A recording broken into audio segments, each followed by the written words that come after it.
So we've been looking for ways to let people hear the mics. So Charlie cooked up this idea of this sort of virtual showroom, and the idea is that we'll bring you into the studio in a very real way, and in fact, a better way than you could do in real life, where you'd be sort of jockeying for position on the couch, behind the console, hoping to get one ear in the sweet spot. This way, everybody gets to see, everyone's got line of sight, everybody gets to hear exactly what's going on. Now, one thing, Matt, I love about kind of the way you do everything, and this comes from a conversation we had way early on, you've got a really interesting way about building a mic locker, which also is the philosophy you use of building these microphones. Could you tell us a little bit about that?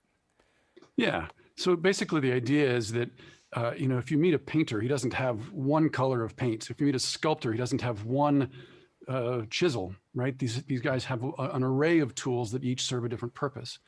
And I think for audio engineers, the same thing applies. You don't have one microphone, you have a bunch. And each one of those microphones, you know how to get good sounds out of across a variety of sources. And so the concept that, the word that I've cooked up to describe this concept is sonic diversity. And the idea is that you have a number of microphones that each sound different, so that no matter what voice comes into your studio or what guitar somebody pulls out, you have the right microphone for that. And I've come up with this sort of systematic way to create a mic locker, or to build a diverse collection. And the idea of it is that if you look at the different kinds of microphone capsules that you would see in a large diaphragm microphone, and then the different kinds of circuits, these each have their own unique contribution. And the chart looks something like this. And the idea of this is that for these three different capsule types, there's the K47 type, the CK12 type, and the K67 type. Each of those capsules listed across the top there has a different sound. And then the circuit makes its own sonic contribution as well. And you could have a transformerless JFET circuit, that would be the top row there. You could add a transformer in there, or you could add a tube in there, and each of those has their own contribution as well. And the point is not that any of these are necessarily better or worse than anything else. Rather, the point is that they're all different. And in that difference lies the art of audio engineering, knowing when and how to apply these different tools. And so this is not just a blueprint, in my opinion, for building a diverse collection of microphones. As an audio engineer, for me, it's also about my product roadmap. So when I am ready to make the next microphone, whether it's for Roswell Pro Audio or the DIY line under the MicParts brand, I'm looking at that grid to see where the gaps are, because the next thing I build, I want to fill a new hole in that grid. So like I said before, the two mics that we're looking at tonight are the Mini K47. By the way, that's one of those right here. That's what I'm talking through. And the Mini K87. And both of these are compact microphones. They're fairly small. They're fairly lightweight. They're easy to position.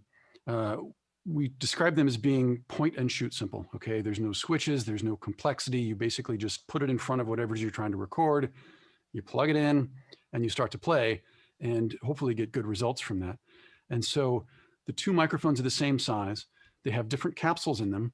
And in a condenser microphone, the capsule basically determines the sound of the mic. So the capsule more or less determines the frequency response. And so these two microphones having different capsules are going to sound different.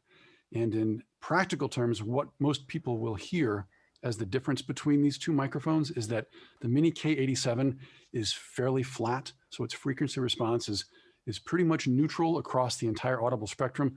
There's a tiny little lift, maybe a dB, around 8 to 10K, just a really gentle lift to give it a little bit of air, a little bit of life up on top. And then the Mini K47 has that classic K47 capsule sound, which is a presence bump around 4 to 5 kilohertz.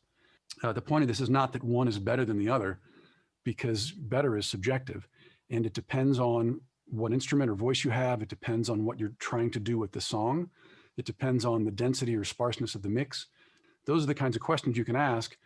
And when you get to know the microphones, the different responses of these microphones will help you achieve those goals. Yeah, you can really start to shape things in the mix before even recording, or before even you get to that mix point, during the recording process, how you want them to sit. And that's what we're going to show you now. I'm going to bring in, we've got Adam and Anthony from Iron Point joining us today. Hello. So we're going to do some acoustics. We're going to do a couple different ones to show you how they react on a different One of our acoustics is darker, one is brighter, so you'll get to hear that. We're gonna do a little bit of Cajon, show you how these mics articulate well, how they get the low end, and then we're gonna do some vocals, and we're gonna record a short little acoustic song, and we're gonna build all this stuff up so you can hear it. And we're gonna start with you. So you ready to do this thing? I'm ready. Okay. Just to real quick reiterate something Matt said and translate it into like how my mind works is I look at the 87 as like the natural kind of open sound. I look at the 47 as something that's gonna help pull something forward. We have two different guitars out here. We have this Fender that's quite dark, well, at least compared to the other one, and then we have a brighter acoustic. So here is the 47. Yeah, go and play.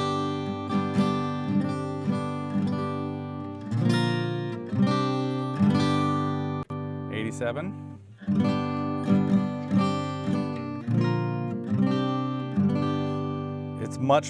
Well, this is a dark guitar. So let's do this. We got that thing we were working on earlier. I'm gonna run the click out to you and let's track that, just the short demo version.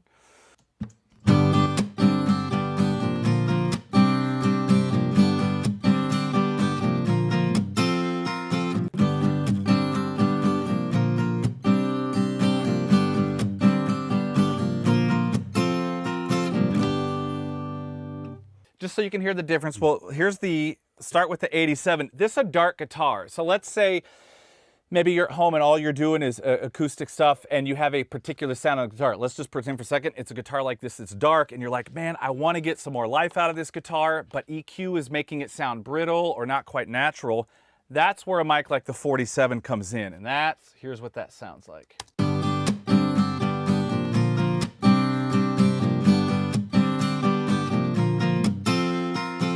Because compared to the 87,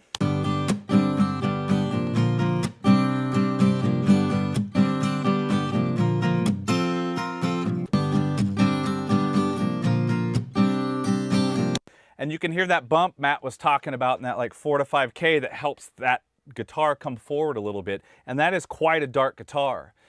Now let's do the opposite. Pick up is it the Taylor? Mm-hmm. All right, let's just track our demo again.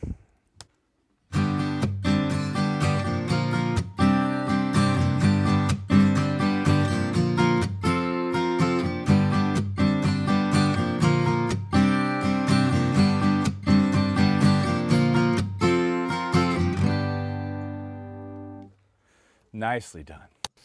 All right, so I let you hear the 47 first, but let's hear, I'm gonna go to the 87 on this because this guitar is brighter, so here's the 87.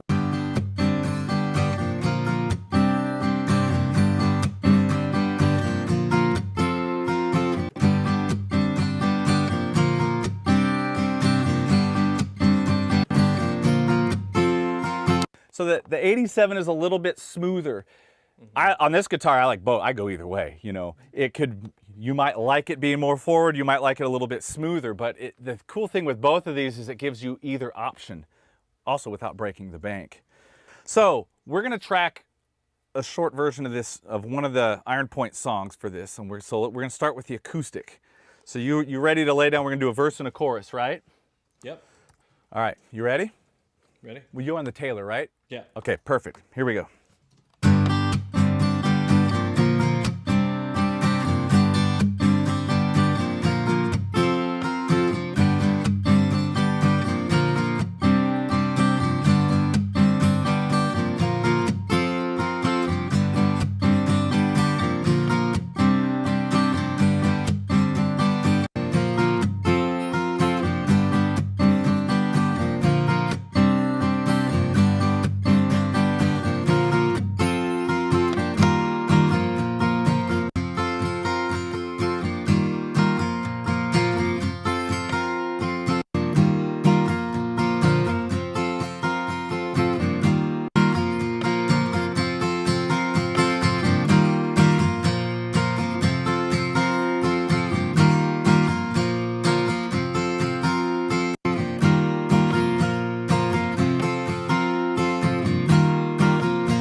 Excellent. I was actually flipping back between those mics, especially when you hit the chorus section.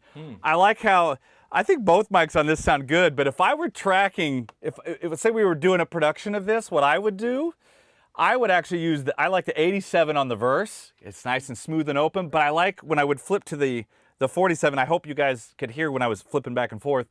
I like how it got a little jangly and a little brighter on the chorus, which was kind of cool. Again, this is tones. It's just no different than if you would buy different compressors, different EQs, and use them on different things. We're looking at it as the mics is our first EQ. And that was actually cool. Yeah. That was nice. Yeah, it's really cool. All right, Anthony, you ready to start doing some stuff? Yeah. Okay. So here's something. We're going to do the Cajon one way. And we have the Mini K87 in the back. Do we have that? Can you just go through that setup?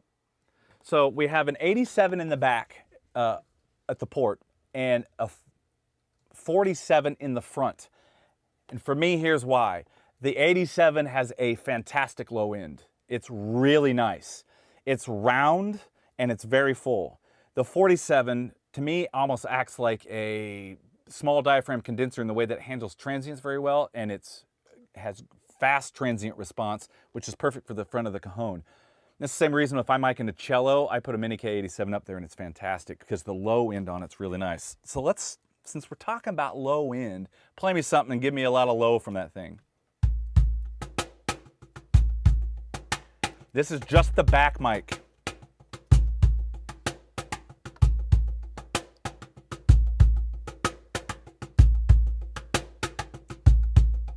Here's the 47 in front.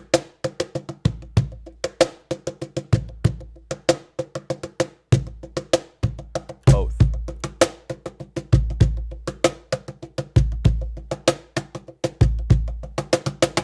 Cool, thank you, sir. So that 87, I have it about 5 inches away from the port on the side, kind of facing in, so I'm not just throwing air straight into the microphone. But the low end on that mic, it's very natural sounding, and it's round, which is something I like about it.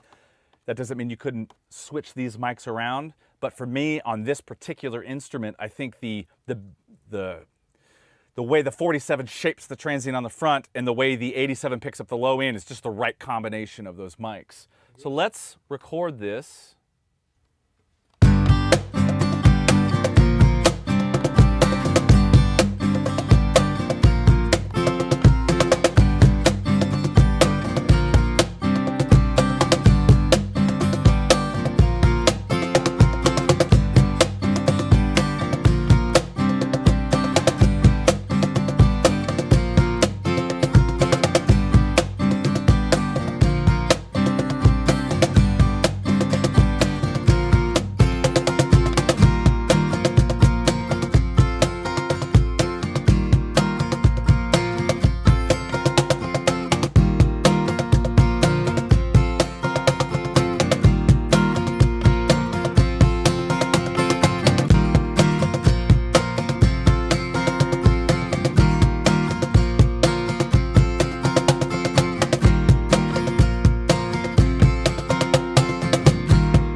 Nice. This is where it starts to get a little interesting too, because I start to hear the acoustic mics differently.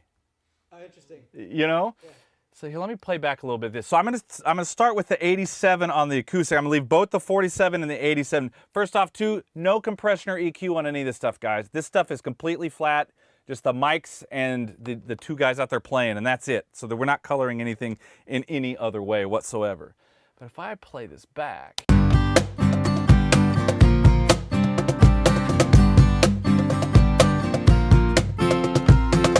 Now the acoustic with the 47.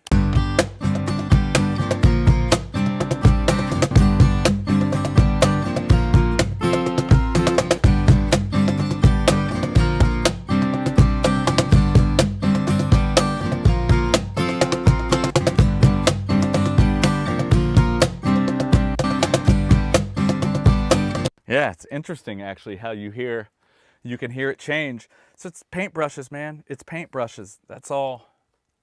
So two things. So Dan had just asked a question about, because Charlie had commented on the low frequency of the K87, and how does that compare to the KD mic? So we're not using the Mini K47 KD in this episode.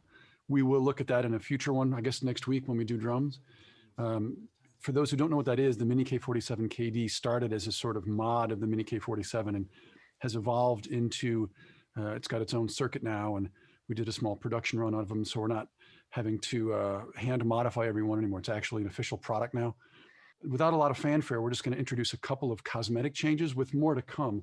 And so the first thing I want to show off is this new custom finish for the Mini K series. So this is a custom blue speckle powder coat finish with a brass badge. The logo there on there is a brass badge that we're making available for the K47, the K87, and the KD. So that's an option that we can provide. And then the other thing we're doing is we've come up with custom grills for the Delphos 2 and the Colaris. So we actually have two colors of these. And one is the, what you're looking at now is a Colaris with what we call the black chrome grill. And then we also have a satin nickel plate. And both of these are a different shape than the grill that's usually on these mics. So these are some of the custom shop options that we'll be introducing right away. And if you're interested in those, get in touch or subscribe to the mailing list, and I'll be doing an announcement of those there very shortly. So there's a couple of questions about what studio we're looking at. So I'm in my home studio, which is in Northern California. The rest of the broadcast is coming from Charlie Waymeyer, his studio in Panorama City, which is near Los Angeles. So Charlie's studio is called Ultimate Studios, Inc. And he and Ernesto, who's not on camera, but is very much active behind the scenes, running all the cameras, and most of the stuff that you can't actually see happening is Ernesto doing behind the scenes. So that's Ultimate Studios in LA. So we're setting up for vocals. And like I said in the chat, for anyone who didn't see it, we are recording a full song through this series. And at the end of this series, we'll release the mixes and the stems, and people can download, you know, all the tracks and actually make their own mix and all that sort of stuff as well. Talk to me. Hello, hello. Hello, hello. Sounds lovely. Ladies and gentlemen, Anthony Salazar. Hi. So go in front of the 47 real quick. Hey, hey. Check, check. Oh, man. Hello. You can even hear it just with you talking. It's so nuts. It's such a different It's great. sound. It's really, really Holy fantastic. smokes. What do you want? What do you need? It all comes back to you. Do you see who we really are?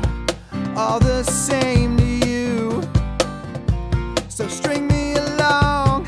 I'm untied, but I can't face you. You're the spark, you're the light, the moon eclipsed you. 'Cause I've grown so tired of waiting around. We'll expire without a sound. 'Cause I've grown so tired of waiting around. We'll expire without a sound. La la la la. And I'm not giving the singer any reverb either. None. No reverb. I also realized that we start that, and I had no idea, like, I had no key lead in, so I'm like, I just hope the first note I hit's on key. That's the hard part about doing little truncated versions of things. Woo. Okay, so that's our Mini K87. Indeed. Now we're gonna do, I'm gonna mute that out. We're gonna move over to the 47. Secretly my favorite, but you don't know that. What do you want? What do you need? It all comes back to you. Do you see who we really are? All the same to you. So string me along. I'm untied, but I can't face you. You're the spark, you're the light, the moon eclipsed you. 'Cause I've grown so tired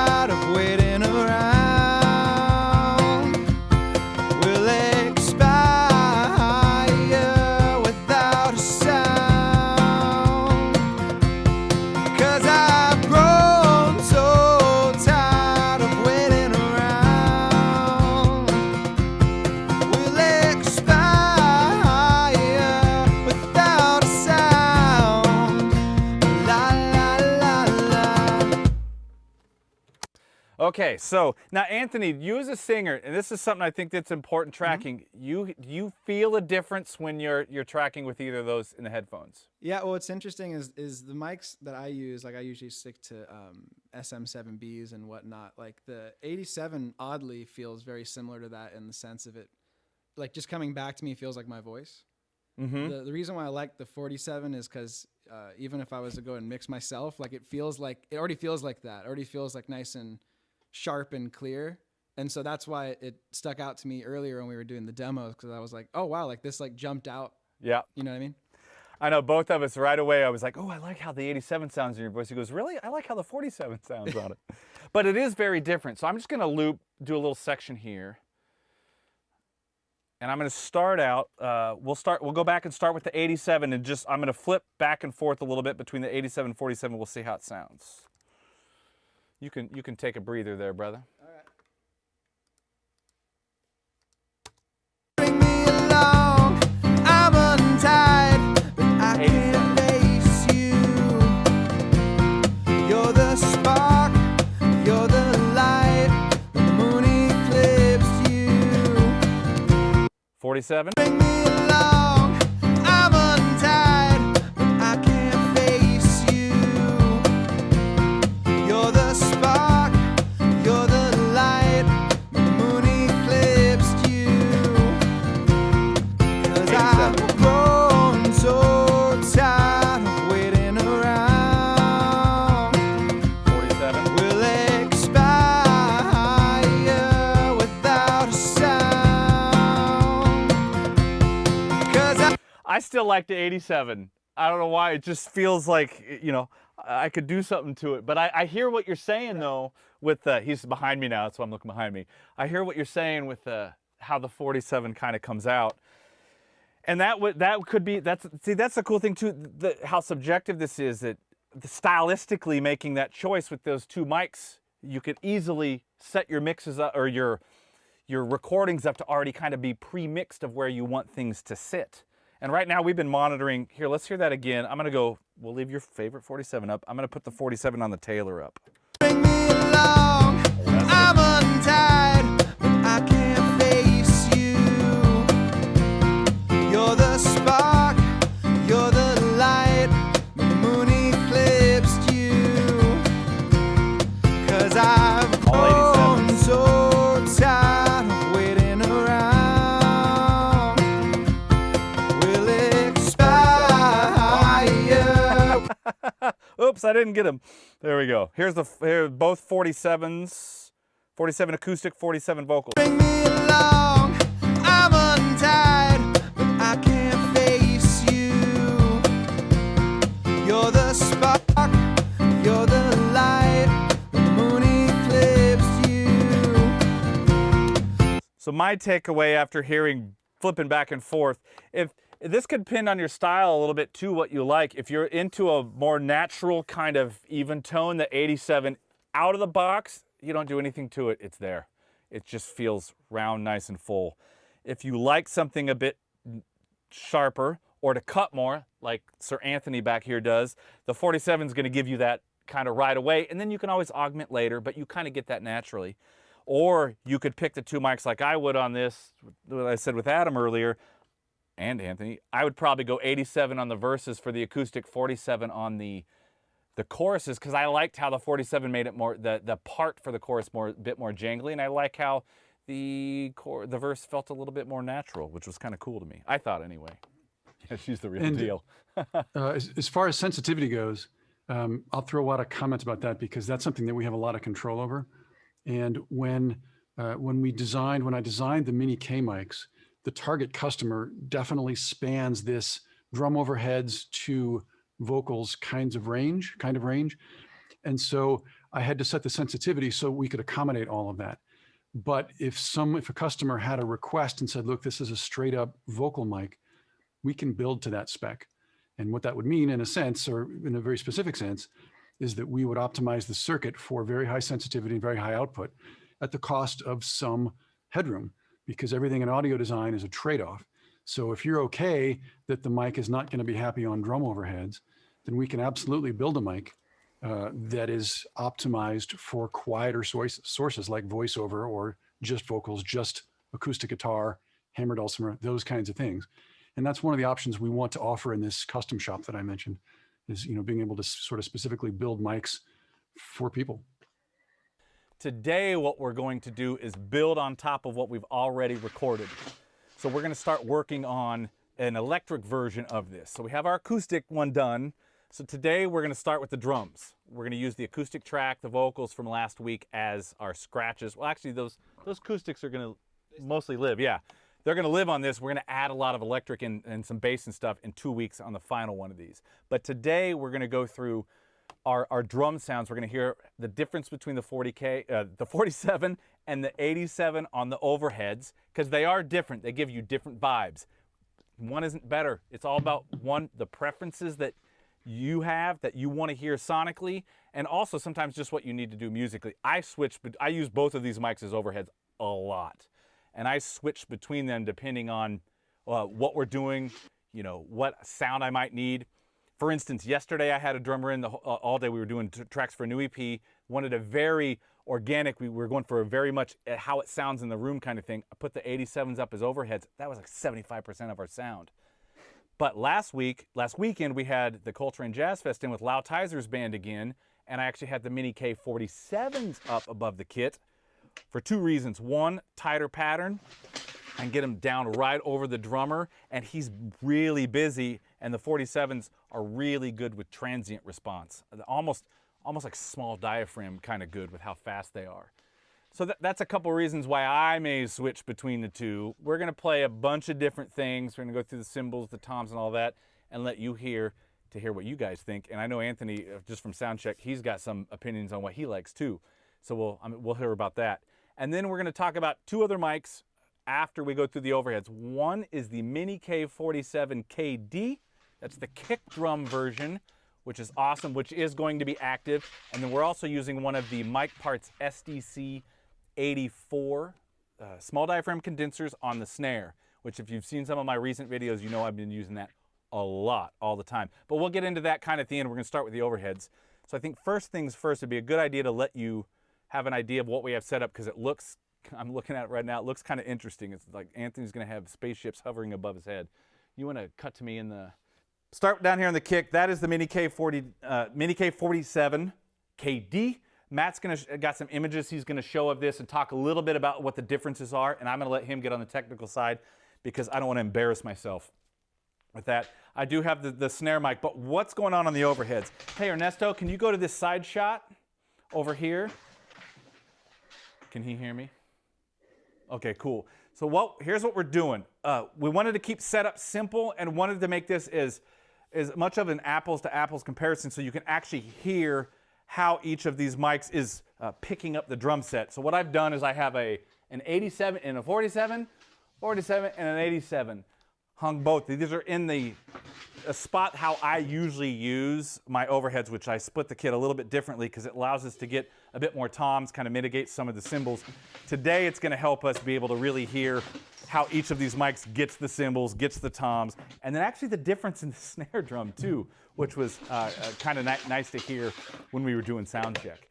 So that's why they're both hanging off a stereo bar. They are measured from the kick and the snare, so they're pretty much equidistant from both of those.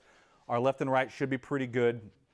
And yeah, that's it. I just wanted to make sure everybody understood what was going on here because it kind of looks, it's like spaceships flying up there. It looks a little bit funky. So why don't we do this? Sir Anthony, he is knighted. I have knighted him. Why don't we just let's give him a taste and just kind of play, and then we'll start breaking things down a little bit. And at any point, Matt can come in. Then we'll go through, I don't know which camera I'm on right now. So we're going to hear him play a little bit, and then we'll go through some details of the mics.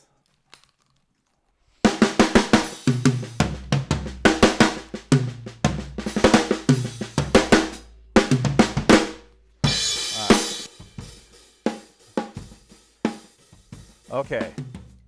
All right, Anthony, you there, buddy? Sorry, I had his talk back here. You there? Yeah, I'm here. I forgot to mute his talkback mic there for a second. I was like, oh my Lord, where's that coming from? Okay, first, just play me a little bit of the whole kit. I'm just going to I'm going to start with no kick mic, no snare mic. We're just gonna go through some overheads first, and I'm gonna kind of go back and forth, and then we'll record a little bit and talk about the differences between the two. On a full thing? Just play around the kit, yeah. Yeah. So 87s are what's live now. Go for it.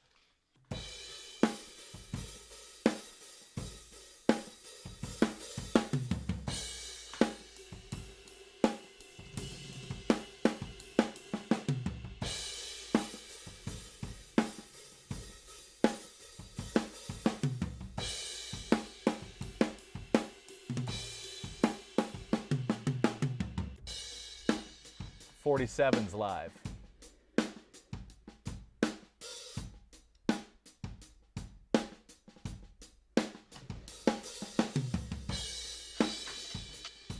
Go to the right, Anthony.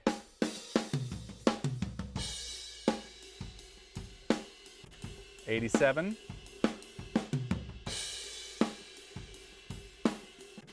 '47.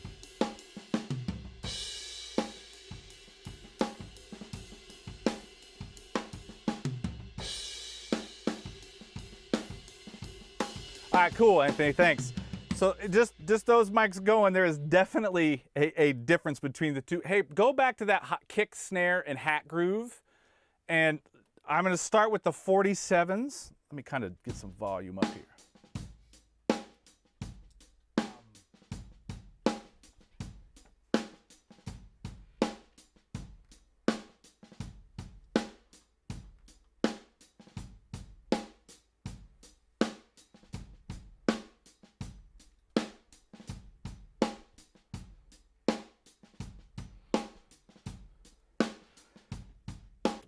87.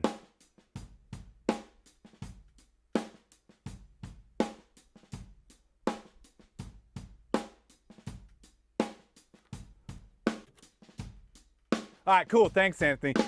First thing I hear is there's a difference. There's, well, a couple things actually. Is the difference in how the snare gets pushed with the 47s and how it's a bit smoother and a little fatter with the 87s, which actually works out really well.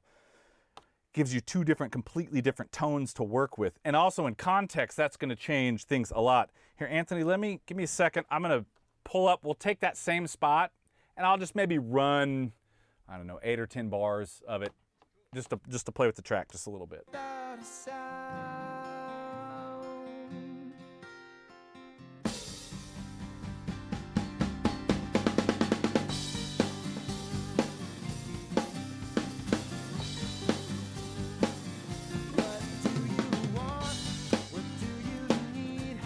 87s.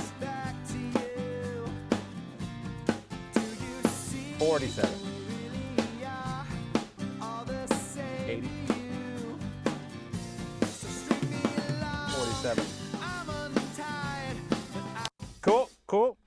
I don't know if you guys can hear that difference just with the overheads. There's definitely a cut with the 47, and there's a fatness with the 87. Hey, you want to flip over to me real quick? Yeah, there we go. So you can hear just the overheads. There's no kick mic on, no snare mic. We're only hearing going between the two pair of overheads a little bit. Hey, Anthony, one more time. I'm going to run just that same spot, and keep it on me for this time. I'm going to be talking in your ears, so just ignore me. You know the drill.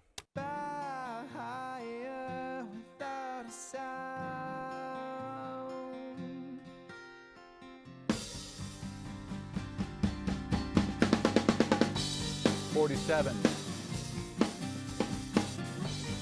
87.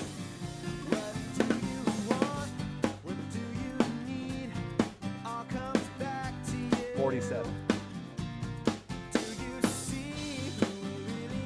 87. All right, so what? It's like pulling the brakes and you're in the car and you slam against the seatbelt there. Sorry. What are you guys hearing different? I can tell you for me, there's one that the 47 really cuts through that, while the 87 has a bit more body to it. Not one is right or wrong. They just have a different tone. And some of that, if you're doing a larger setup, your choice of microphone may depend on what else you have going on right there. But I also noticed there's a definite change in the hi-hat tone. And I think, Anthony, you said that was one of the things you noticed too when we were just listening back to sound check, how different that sounded. Yeah, I was really stoked on the 47s. Not that they sound bad again, but the 87s just made everything sound like it blended together well. And I was like, oh my god, I was so excited about the 47s. The 87s as overheads, so it completely blew my mind. Because last week he was all about 47 on the vocal, like the 47 on everything. the acoustic. But your preference is, just so everybody knows, you like things that are kind of coming at you. Yeah, I'm deaf. You are a drummer, so yes, there is that. No, I like presence boost in most things, and especially with drums, I like when it feels in the forward. So having the 87s was really actually surprising, because actually it brought, like you said, like it fattened up the snare. All the things that I like about a kit, I never really think about. It did that with just the overheads. It was right. Cool. Yeah. Yep. So that is the first thing. Let's just hear the cymbals. I want to see. I thought I saw John or somebody. Yeah, John says the 87s sound fuller, 47s have a little bit pointed. Snare, yeah, see, the snare pops with the 47s for sure. Oh, we leaving this up for Matt? Okay, cool. We're having some technical difficulties, so we're going old school with the cell phone is our communication right now, so he can hear what's going on. Alex said he preferred the 47 solo, but the 87 and the rev. See, and that's Alex, I'm glad you actually pointed that out, because I think one thing for all of us, and I know I'm guilty of this sometimes too, when I may be looking for a new mic or something like that, is we tend to listen to things a lot in solo. You go check it out and you see all these things in solo, but context is everything, because anything can sound pretty good in solo. And a lot of the times the differences of how a mic picks up any particular source maybe pretty minimal in solo, but then you get it in context and it's all of a sudden now you really hear how those mics are, in this case, hearing the drums, or like last week, even hearing the acoustic. So that, I'm glad you pointed that out, Alex. I think everybody should, read Alex's comment right there. It's all about context, baby. Cymbals sound a little nicer in context with the 87s. Yeah, I like the smoothness of them. Now, one thing with the 47s that can be good, though, if you've got someone it's busy, there's a lot of notes, you've got things going on, you need articulation. That's something that has impressed me about the 47 from the very, very, very beginning, was how well they picked up the transient response of the drum set, which was great. So that's something to keep in mind as we listen to this too. See what your preferences are, or maybe you need different sets of mics because you're at home, you're recording multiple people, so this gives you options. Like I said, Saturday, I had the 47s overheads. Yesterday, I had the 87s as overheads. So let's just, since someone brought up the cymbals, I want to just play me some cymbals. Go between the two crashes, the ride and the hats, and let's just hear how those sound different on their own. So right now I have the 87s live.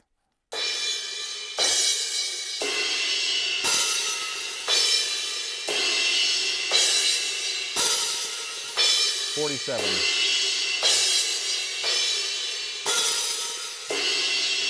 Hey, just do the hi-hats.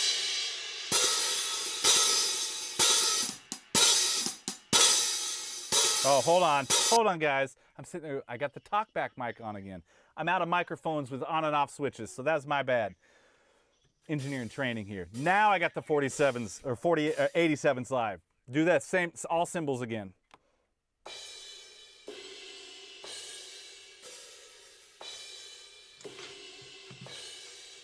'47.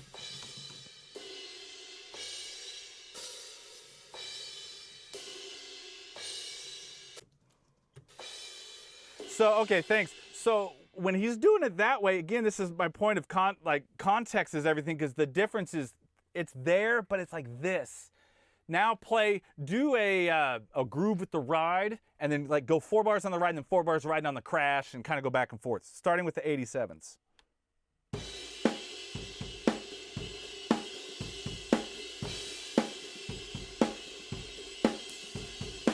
'47.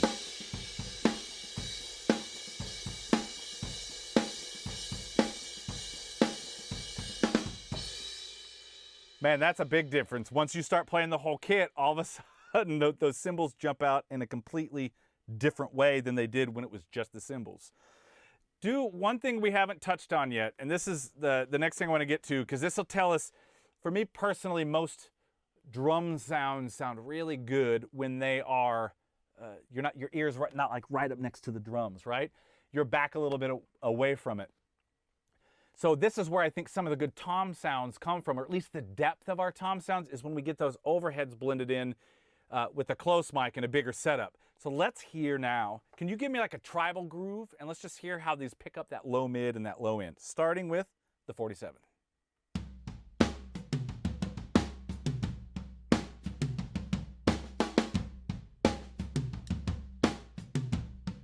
Keep going, Anthony.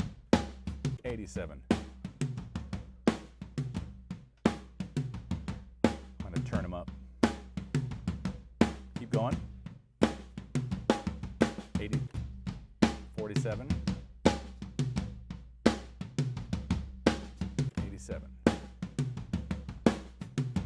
2, 3, 4. Boom. Cool, cool. First thing that jumps out to me there is I hear a bit more of the stick on the head with the 47, so you get a little bit of that cut. Maybe you're in a dense mix or you're competing with lots of guitars or synths or something. That will help that cut. The 87, much rounder, a little bit smoother sounding. I mean, they're designed different too, but you get that more, I'm gonna say natural. I don't know if that's the right term to use, but it is a bit more natural sounding. I feel like the 87s kind of go this way, where the 47 kind of moves forwards and towards you. Charlie, So, can you hear me? yes, Right on. there you are. Talk to me. Yeah, no, the natural word is great. Totally great. Okay, cool. The big difference between these mics and is that the 47 has more color, and that's coming directly from the capsule. And so the frequency curve of the capsule is what's letting the toms really speak. And I think that is I think your demonstration of this was really clutch, because it's something I've experienced as well, where that particular capsule really helps the toms sing out, whereas the 87 is a much flatter, more neutral kind of response. Right. And that's exactly how, I think that's the first time you ever told me about it. That's how you explained it to me. And just knowing that about the mics allows you to make decisions on what mics to use, which is good. And I see, Alex, you said you've also found it easier sometimes to goose a little brightness with EQ than it is to get body from an EQ. I agree with that. Because once you start trying to dial in body, not that you can't, but there's a lot of things that start competing down there that can be a bit of an issue. However, I want to say this about the MK47. To my best recollection, in the last year or so of really using, maybe a little bit longer, of using those probably 90% of the time for my overheads, I cannot recall more than maybe 1 or 2 times in a mix that I actually boosted any high end with that microphone. Once I got it, maybe it was already on a bus, or maybe it was on my master over here or something, but I already found that mic, without having to do anything else, gave me the articulation on the cymbals that I needed. Yeah, but let me throw a comment out there as well, Go because for it. I have a thing about bright mics. If I enjoyed bright mics, we wouldn't be here right now. It's because of my distaste for what I think of as bright or exaggerated microphones that I even got into the business. So I don't disagree with anything about what you just said about not having to boost high end on cymbals, but that's not because the K47 is bright, at least not by my definition, because typically something that's considered a bright microphone would be having an exaggerated response at 8 to 10 to 12 kilohertz. In the Mini K47, by 9 or 10K, it's neutral, it's flat in comparison to the 1K line, which is typically how you measure these things. So there is a boost in the Mini K47, but it is lower in frequency. It's between 4 and 6, maybe 7 kilohertz. But and that's, so above that's 7, the articulation to me. That's what I like, because you're right. I didn't mean to make it sound like it's a bright mic. It is not exaggerated, but it's that 4 to 5K that our ears are really sensitive in that area. That's that cymbal articulation that I love. I did not intend to correct you at all. I just wanted to make sure that anyone listening was aware of that distinction. Oh, I need corrected sometimes. I totally know that. Anthony knows. He corrects me all the time. But yeah, it isn't a bright mic. You're right. I mean, I'm glad you said that, because I didn't mean to make it sound like it's bright. I'm just saying that mic already has that articulation and that focus in the top end. that's there that I don't feel ever the need to do a little bit more. However, the 87, sometimes even using those in a dense mix, just a touch of a little EQ on the top, and that mic opens up very nicely. So Matt, can you give us a little rundown of the Mini K47 KD? Yeah, absolutely. Thank you. So Mini K47 KD is a dedicated kick drum mic that we came out with. It's really not officially released even yet, but we built a couple as one-offs for Charlie and a couple of other people who are endorsees, and the feedback from those folks was really great. And one of the guys, Andy Freeman, he's an engineer in Nashville, I talked to him about it a while back, and he said, yeah, you can have that mic back when you pry it from my cold dead hands, that sort of thing. So he's really into it. And so we started out, that mic started out as a sort of a custom mod that we would do to the Mini K47. And then as we saw that there was actually a way to turn this into a product, and it's admittedly a niche product, right? Not everyone's got the budget to go out and drop, you know, $349 on a kick drum mic. But for those that do, we wanted to build something that was special. And so this is a shot of the interior of the mic. So this is a new circuit board that we've come up with. These are all hand built in California. And the finished microphone looks like that. Sorry, wrong button. And so it's like a matte black finish, matte black grill. It's got the logo badge on the front. And so it is a dedicated kick drum mic. It is very similar to the Mini K47. It's got the same capsule in it. The circuit is, it's related, it's similar, it's not the same circuit. We did some tricks to it just to make it better. One of the things that we did was we reduced the low frequency filtering that is appropriate in the Mini K47, but not so appropriate when your job is to pick up low frequencies. So it's got less low frequency filtering in it than the typical Mini K47. And of course the gain structure is completely different because you need massive headroom for something like a kick drum mic. So, so this mic is officially to be released in about a week. We are taking orders for them on the website. So if you're interested, let me know. And we'll be shipping these in about a week. I can tell you, I love it. And before I have Anthony turn on, I'm going to say why, and then I'm going to turn this thing on, and we're going to hear this thing in action a little bit. But two reasons. In my normal setup, when I usually have some sort of inside kick mic, and I'll have that on the outside. Sometimes I'm even running 3, depending on what I'm trying to do. But one thing, I've always tried sub kicks and other things to get that like fundamental low that just like hits your chest or knocks a wall down, you know, or shatters the glass of the car next to you when you pull up to it at the stoplight. But I live a lot in the rock, the pop, and that kind of thing, and a lot of double bass stuff too, where the sub kicks have never quite done it for me because I've never quite got the roundness of that low end that I like. I've built several. I've used several different manufactured ones, and they're cool. They just never did quite the thing for me. And especially if there's a lot going on with the bass drum, those notes can get a little bit long and it gets a little money. The thing I really like about this is it's like the Mini K47 above Anthony's head, it is pretty fast. So it gets, even if your bass drum patterns start to get busy, it still retains some note definition. And it's got a fundamental low note that is giant, and I love it. And it can take EQ well to shape it. Today, we have no inside kick mic. It is a single mic on the outside of the head. I'm going to turn that on now, and I'm doing a little EQ, and I'll explain that in a second. I'm going to turn it off at first. We're just going to hear. I'm going to go with, let's go all 47s. So I'm going to go the Mini K47 KD and the 47s on overheads. Just give me a groove, play a little round, a little hi-hat, a little ride, little toms. Cool.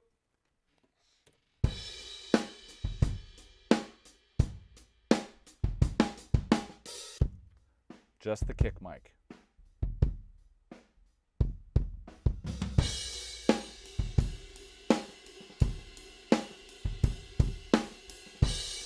No kick mic.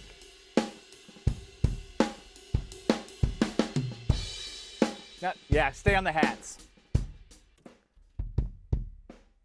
So this is just the kick mic. All right, Anthony, one sec. So just so you know where the placement was, we moved it around to a few different spots.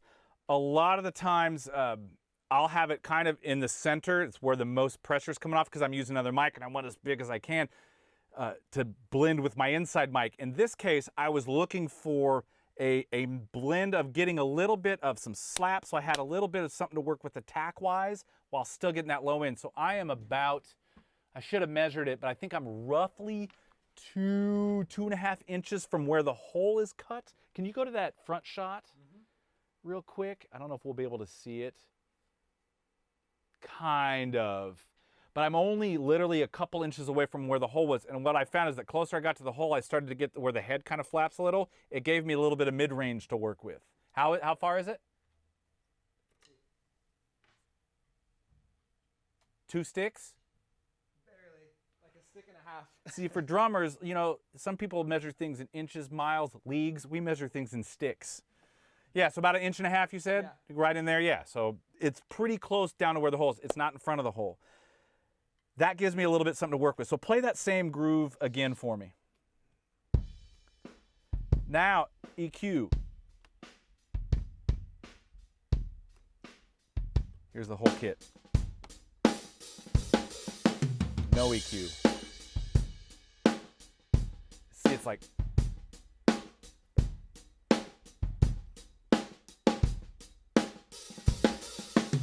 Cool, thanks.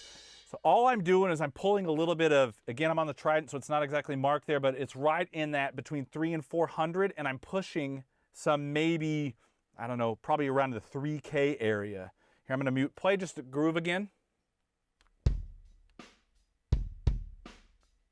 See the low?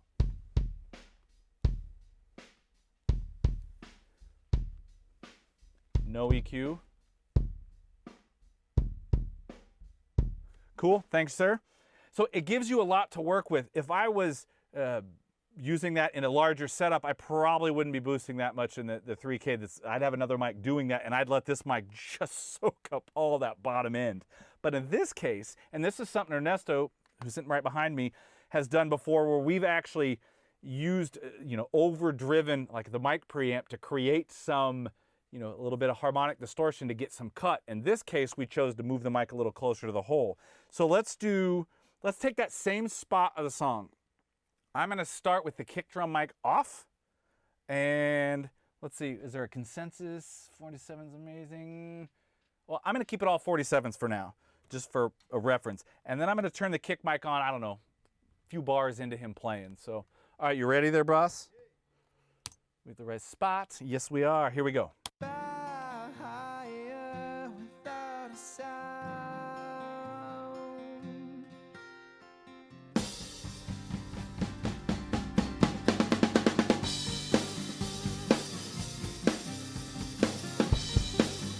What do you want? What do you need? It all comes back to you. Do you see who we really are? All the same to you. No EQ. So string me along. I'm untied, but I can't face you. You're the star, you're the light, Mini K87. 1, 2, 1, 2. 'Cause I grow. Yes, I love it. Awesome. So you can see it makes a huge difference, and we have no inside kick mic. There is, you know, it's got a nice, huge round bottom into it, and with a little bit of EQ in the right spot, you can actually get it to slap enough. Now, would it be enough for a, you know, Slipknot record? No, you probably have another mic in there, but I quite often, when I'm setting up my mics, a lot of the times my outside mic ends up being almost as loud as the inside, and I just kind of tone shape it a little bit, and you get these nice big fat round sounds. But like I said, my favorite thing, or probably at the top of my list anyway, is the fact that it's pretty fast. So you can use it in a lot of different styles of music. It works in everything from metal to a hip hop. If I started pushing bottom in on this, I'd probably blow up your speakers, so I'm not gonna do that to anybody. But you can totally do that. John's question. What's John telling me? No, Matt, that'd be a question for Matt. Matt, I'm seeing Sir John Wells, who I have knighted also. He asks if the circuit has any pre-EQ scooping in it. The Mini K47 KD circuit does not have any EQ in it really at all. It would be typical in a condenser mic circuit to roll off the top or the bottom end. And like I said before, we do very, very, very minimal filtering on the low end and really none on the top. So no, there's no EQ in the circuit at all. It's just Okay. what you're hearing is the capsule. That's what I thought. Now keep this in mind too, John, and everyone else listening. I chose a spot on that mic that's going to give me a little bit of that slap, which is in the muddy area, which is why I pulled it out. If I move that back to the center, and I'm not going to do that right now because we're going to track this whole thing in a minute, but if I did, which is where we started at sound check, the bottom end was so round and large, it was almost, we would have been doing a hip hop record, you know, it would have been fantastic.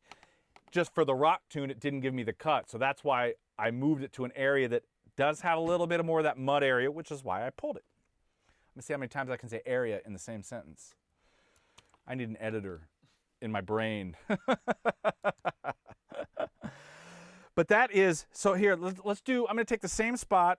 I'm gonna leave the EQ on. I'm going to start with the 47s, and then I'm gonna go to the 87s, just so we can hear some context how that changes our sound. So same spot, Anthony, you ready? Yep. Here we go. Higher without a sound. You can go to Anthony.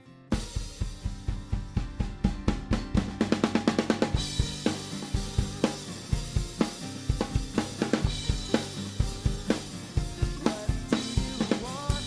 What do you need? It all comes back 87. to you. Do you see Ooh, that's a good sound. we are all the same to you? 47. So string me along. I'm untied, but I can't face you. 87. You're the star, you're the light, Mini K87. 1, 2, 1, 2, 3, 14. If Bono can do it, I can do it. Sorry, I'll never do that again. Man, even you switch between the overheads, the perception of what happens even in the low end is quite different. It's pretty cool. It's it's just, I think our whole point that Matt and I wanted to try to stress when we did this is these are two different paint brushes that you can use to get different sounds, completely different sounds, which ultimately for us, you know, as music makers converts into emotion somehow, you know. And these two mics alone, you got different sounds with the acoustic, the drums, the overheads, the vocal. I mean, right now we did, this vocal was with the 87, right, Anthony? Yep. Somehow he let me talk him into doing the 87. We'll do a 47 at the very end too. Not today, but when we get done. Can you talk about position, overhead mic position already? I roughly went over that in the beginning. I don't know. Did I go over that, Austin? Did I talk about the position of the overheads? Not really. Oh, I didn't? It's basically an A-B, right? Kind of a space pair. Yeah. Yeah, you talked about splitting the kit. Yeah, okay, I did. Okay. Yeah, so, yeah, I did a little bit in the beginning. Thanks, Okay, cool. Anthony. Thanks, guys. My memory, man. So I was going to mention one more thing. We had a question in the Roswell channel about the similarity or difference between the Mini K87 and the Delphos 2, and they are somewhat similar for sure. They both have a transformerless circuit. They both have a K67 or K87 capsule. We EQ them a little bit differently. We intentionally EQ the Mini K87 a little bit brighter. And when I say a little bit, I mean like 1 dB, maybe 1.5, somewhere in there. So the Delphos 2 is very, very slightly darker, might be too strong a word. More neutral might be a better word on the top end. The Delphos 2 is, of course, a 3-pattern mic. It's also twice the size and 3 times the weight. But one interesting possibility, and the reason I wanted to mention this, is that if you were interested in doing a mid-side sort of thing, you could absolutely do a Mini K87 as your mid and the Delphos 2 in figure 8 as the side. And those would be pretty closely matched just in general, because we tune them all and the target frequency response is so similar between the two. I've never tried that, and now I'm definitely going to try that. That's a great, that'd be perfect. Anthony, you and I are going to be getting together and geeking out soon. I was already, as soon as you said that, I was like, oh, whoa. Because the mid side can be a great way to record if you have a smaller space too. So we'll cover that. We don't have time for that today. Good for me. Yeah, we'll get some video of that for sure. All right, Matt, last but not least, I think to round out the sound that we have today, we have not heard this mic yet. We have only heard the kick and the overheads, but the snare mic, I haven't even turned it on yet. Do you want to let them know what it is? Yeah, I definitely want to hear it too. So, so Roswell doesn't make a snare drum mic, but my other company, MicParts, does. And this is a microphone that you can buy as a DIY kit. If you like to solder, you can build this up from a kit. So we make the capsules, the metalwork, circuit board, really nice transformer in there. And we do sell this as a finished product too. Let's see what we have here. So this is what it looks like. It's a small diaphragm mic, like 22 millimeters. It's a brass body. And then I mentioned in the first stream, I've been doing these DIY live streams, and I repeat it right now only to say that the one I did last Saturday, I actually built this mic. So this is what you're looking at as a screenshot of the YouTube landing page with the 3 live stream DIY things that I've done. And the most recent one was me building this, what we call the SDC84 snare mic. You don't have to build it. Like I said, we can sell it as a finished product. So anyway, it's a condenser mic. It's based on the Neumann KM84. It is the KM84 circuit, my version of the KM84 circuit. We have a real nice transformer in there. We do some gain staging inside the mic, similar in concept to what we do on the KD, because there are few things in your studio that you'll ever record that are as loud as a snare drum from that far away. So we have to pad that way down. But it's a pretty cool mic. We've gotten a lot of good feedback from it. And hopefully it'll stand up, well in this performance. So let's hear it. It does. It sounds great. I mean, I remember when I just quick preface of kind of how that mic came around. I called Matt one day and I was looking for something different, and I really wanted to try his SDC84. And I said, "Will this thing handle a snare?" And he's like, "I don't know." He goes, "But I got an idea." And I was looking for something that's going to help me get more body out of it, because a lot of times I'll still have 2 mics up on there for different reasons. And it replaced my 451B that I had used forever, and it's got a little more girth to it. And whatever Matt did on the inside, it also tends to just handle the transient and kind of smooth things out in such a nice way. And it's got a little compression on it. Inside the mic, there's a little bit of compression happening. And it works so nice. There's another video I did a while back, would have been probably early April, maybe March, where I had that mic on there, and I have a section where I literally soloed up and show you the rejection with the hi-hat, which I'll do in a second too. The rejection is insane. So here, Anthony, give me just a kick snare hat groove, and I'm going to start with the snare mic off. I'm just going to roll, gently blend it in. Go for it. So just kicking overheads.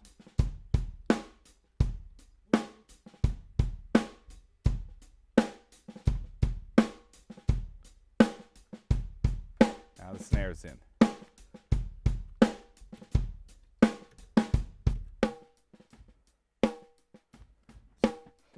Play open hats.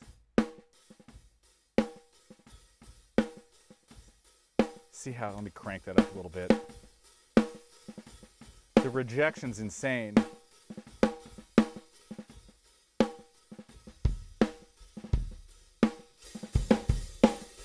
Off.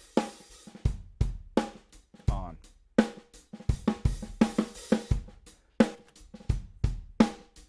No snare. Snares on. This actually is one of, okay, thanks Anthony. This is one of my, if I've got to go minimal miking, this 4 mic setup right here to me can get you almost anything you'll need if you have to be in the minimal setup. Now, is it going to do a Sepultura album? Probably not.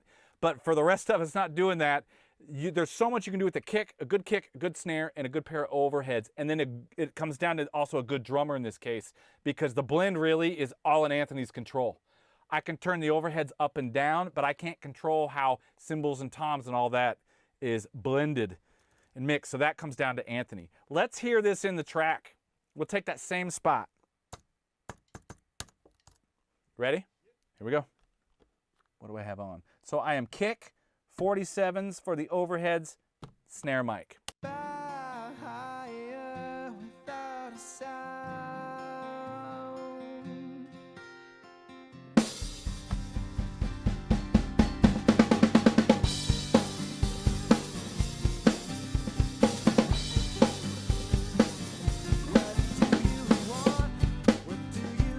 No snare.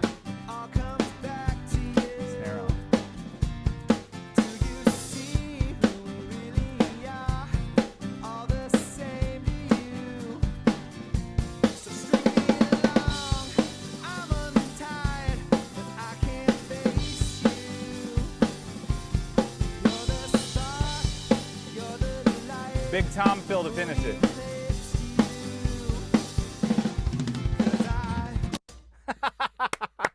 Nice. So the snare really adds a lot, and the rejections, I get asked so often about how I deal with hi-hat rejection in the snare mic. And it's a complicated question because you can't, sometimes your hands are strapped with the way the drummer sets up or the way the drummer plays, or, you know, there's so many variables to try to deal with that problem. But I will say that this mic goes a long way to helping me deal with that out of the gates, regardless of who the drummer or how close the hi-hats are to the snare drum or any of that sort of thing. So it's already on, besides the fact that I like how it sounds and allows me to get some body out of the drum, and I can always boost a little on top if I need it, it's on my side when it comes to dealing with that pesky hi-hat. Look at John comments. What's John telling me now? Comment about that rejection as well.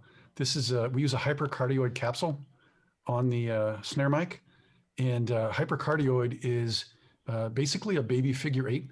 So you wouldn't want to put the mic, and you probably wouldn't be able to position it this way anyway, but you wouldn't want to put it so its butt end is directly pointing at the hi-hat. You want it off somewhat to make sure it's in the rejections. You know, the deepest null is going to be 180, you know, plus or minus 30 degrees or something like that. John, I think that he just answered your question, the tight polar pattern. Yeah, I failed to mention that it's hypercardioid, which helps a lot too. But the thing I liked about that mic is it gave me some body, and I finally started hearing like the depth in my drums that in the snare that wasn't there, and the rest I can do things to add that in. But getting that depth without having to try to manufacture it, especially if I'm not using samples, it was imperative for me, and that mic kind of knocked it out of the ballpark. So that's our setup that we've got going today. You got an idea how the 87 and the 47 differ in their jobs as overheads. Now you get a good idea of how that kick drum mic sounds too. It's got a lot of bottom. It's easy to shape that KD to what you need to get out of the kick drum. Also great on a bass cab. Get some pretty fat bass guitar tones. Oh, you know what? We're gonna add that in 2 weeks to our, when we come Please.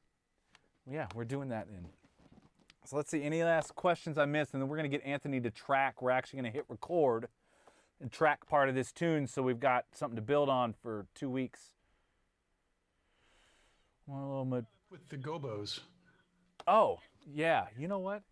Do we have a shot? I'm sorry, I'm looking back at the switch.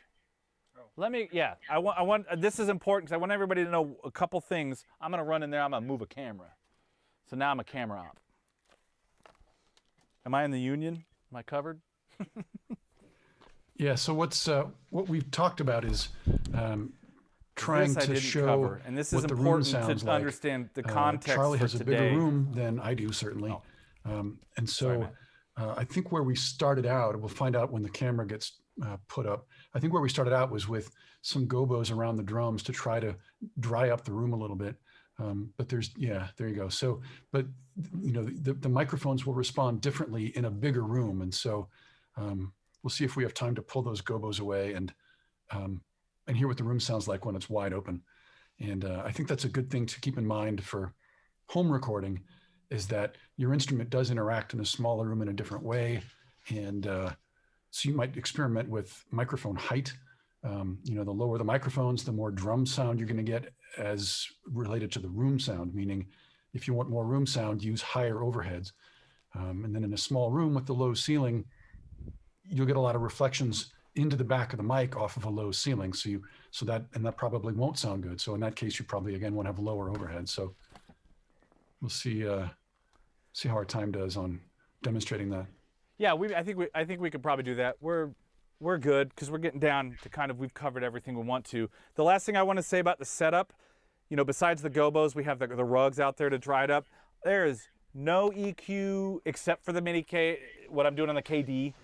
Other than that, there's no EQ, no compression. You are hearing Anthony hit the drums, does Mike pick it up? It's coming in on the transformerless part of the board, so I'm trying to keep this as pure to the sound that's coming out of the room all the way to the stream as possible. I'm not doing any manipulation whatsoever, except for, like I said, that one little bit of EQ on the 47 KD. That's it. So why don't we do this? I'm gonna hit record. We'll track a little bit of this. Maybe not the whole outro. We'll get that. You guys, we're putting a music video together, so we're recording the entire thing after this. But we'll record a bunch, and then I'll go move those gobos that are in front anyway, and maybe one on the side, and we'll see how that differs in sound. Oop, going to the wrong spot. 211, not 21. Okay, I'm hitting record now, so now the red light's on, Anthony. Here we go. Higher without a sound. Good, Anthony.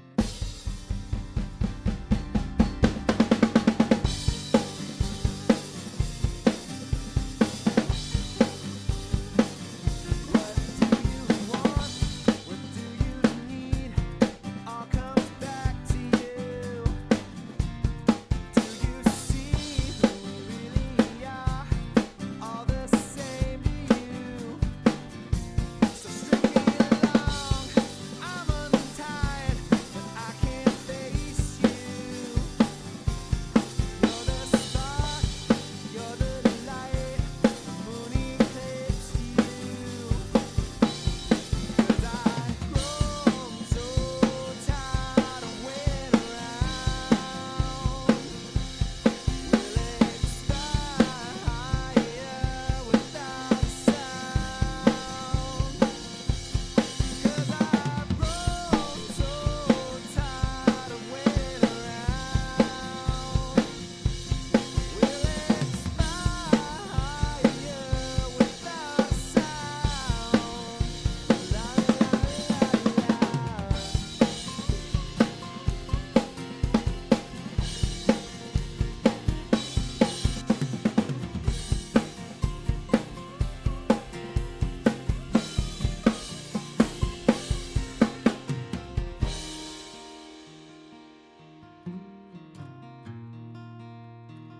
Nice.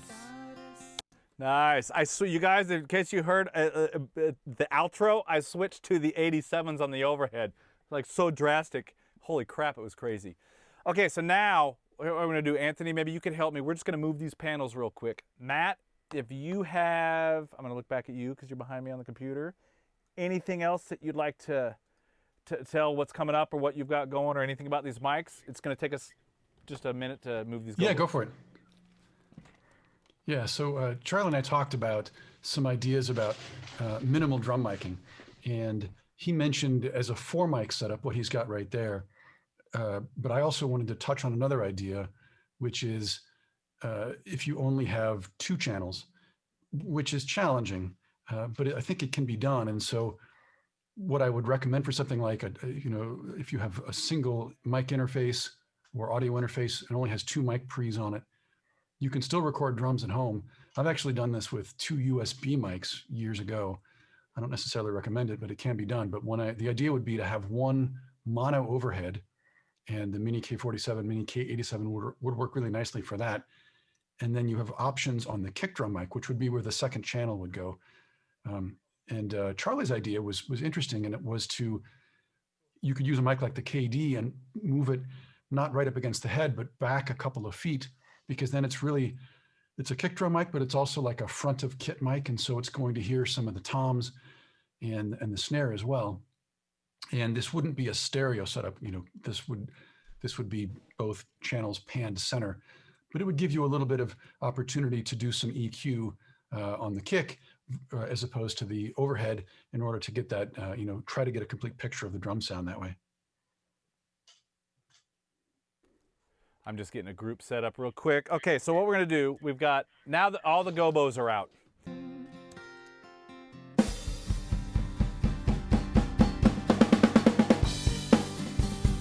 yeah.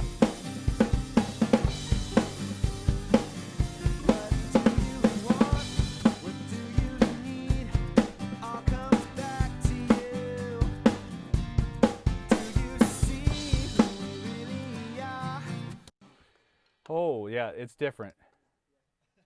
Wow, all right, let me put a loop up here. A section right here. I'm gonna mute the track. And let's just listen to these overheads for a second. So here is the 47s. Let's see, what comp am I on? There we are. Okay, so this is just the 47s, the Mini K47s on the overheads from our first take with the gobos.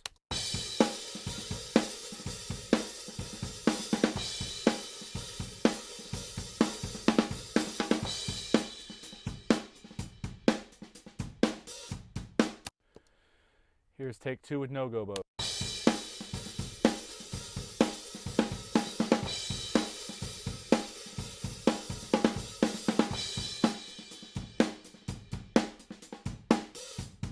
That's one thing about the 47 is it's pretty tight. There's a difference. I hear when it goes to the tight hat, I can hear the tail on the snare from the room, but it's not crazy.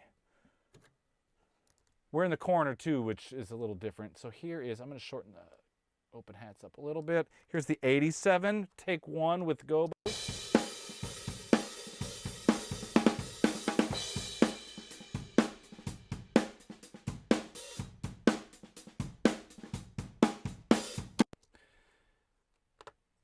Take 2, no gobos. Oh yeah, you can hear it here.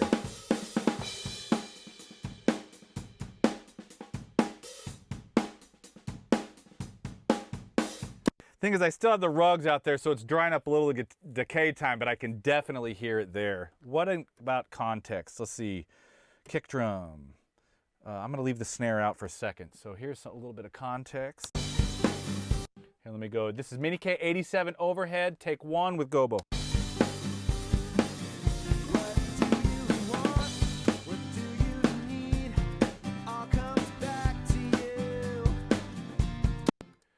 And without.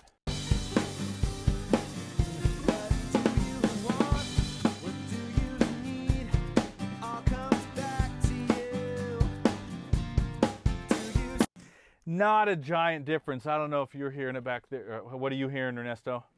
Not that much. Yeah, not that much. Probably, like I said, I still have 3 rugs. Well, 4 technically. There's one even off camera that you don't see left over from a session yesterday. So it's not a huge difference. But when I would set the kit up in the middle of the room, which we do sometimes, or not the middle, but over, not in the corner. I don't know how better way to explain that. You can hear it a bit more there, but I would agree with what Matt said about like the height of your overheads can have a big difference on whether you're getting some room sound or you're getting a tight sound. If you have a smaller room that doesn't sound good, the closer you can get them, the better. You know, if you've got a big open room and you like the way it sounds, you know, get them a little further away and it'll kind of pick them up a bit more ambient, but it comes down to, you know, the definition that you want. Right now, not a gigantic difference. Yeah, this is fun. This has been a lot of fun. We're back in with Iron Point for our third episode with them, finishing off recording this song and getting to demo these mics on bass and guitar today, which is gonna be really cool. So yeah, so we're gonna start out with, we have our drum track and we have our acoustic guitar track from the first episode and the vocal. And what we're gonna do today is we're gonna print some bass and 2 different types of electric guitar. Both Adam and Anthony have different tones. So we're gonna track that, and you can definitely, during sound check it was great because you can really hear how each mic handles each sound source, which is really cool. So it gives you some good options, and it will give you a great idea of how these mics hear a sound source. And we're gonna start with the low end because it's all about the rhythm section. At least that's what I was told when I went to school.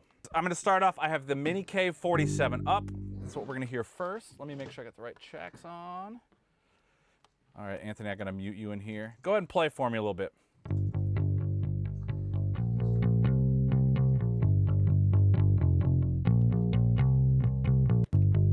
'87.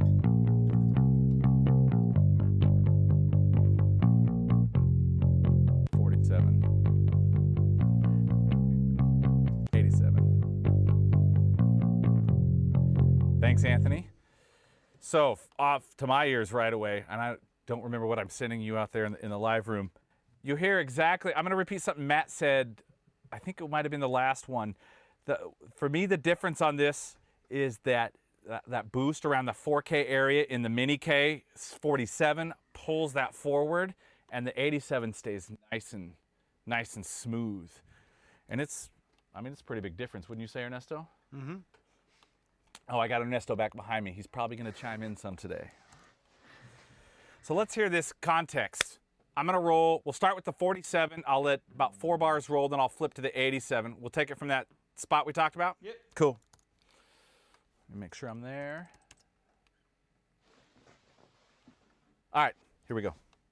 Came to you, so string me along. I'm untied, but I can't face you.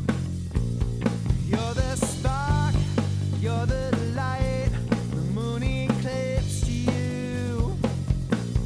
'Cause I've grown so tired of waiting around. We'll expire without a sound. 'Cause I've Cool. That's actually a good section to hear the difference because of the bass parts. So I'm going to roll this back. I'm going to turn the bass up a little louder maybe than I should, just so we all can hear what we're listening for, because it is a little harder to get bass to translate in the stream so you can really hear what's going on. So I'm going to crank it up a little bit. Anthony, I'm just going to do playback for a second. So here's the 47. so tired of waiting around. We'll expire without a sound. The 87 definitely. So tired of waiting around. 87. So tired of waiting around. The difference on its own, at least to my ears, Ernesto, I don't know what you're hearing back there. For me on this, it's not huge yet. It is different. You can hear the pick of the bass definitely a lot more here. On the 47, where the 87's a little bit wider sounding, this is going to be something to listen for once we get guitars on though, because that's when the difference between these two mics on the bass is really going to jump out and how they're perceived. All right. Back this. Let's listen to this one more time because I want to make sure. One thing with bass, like I said, it's hard sometimes to translate, and we don't have anything but drums for it to go against, so it's easy for it to kind of stick out. With this, but with these two mics though, there's going to be a much bigger difference as we get down the line. You're going to hear it when there's one guitar, and by the time we get Adam done, we have the second guitar on there. It's going to be a much larger difference between what these two mics do and what you like. I don't know. It's, you know, everybody's different. And so far in this room, not all of us have been able to agree ever on our favorite mic on any source. We always, it's one person's likes one thing and the other likes the other. Especially Anthony and I. He always likes one and then I like the opposite. What can you do? Exactly. So one more time on this bass so we know where we're at. Here's the 47 with the drums. I'm actually going to mute the vocal. Let's just listen to the, for a minute. Nothing against your vocal, Anthony. I'm offended.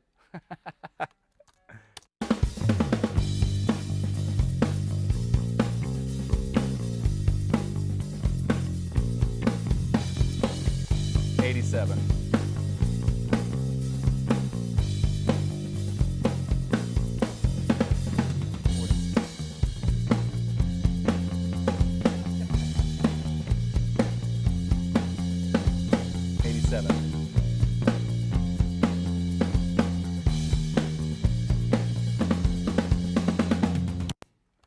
We'll get keeper tracks later.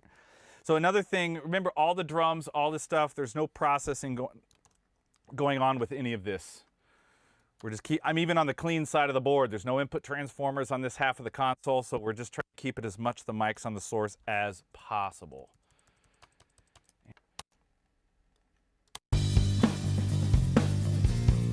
There we go. 47.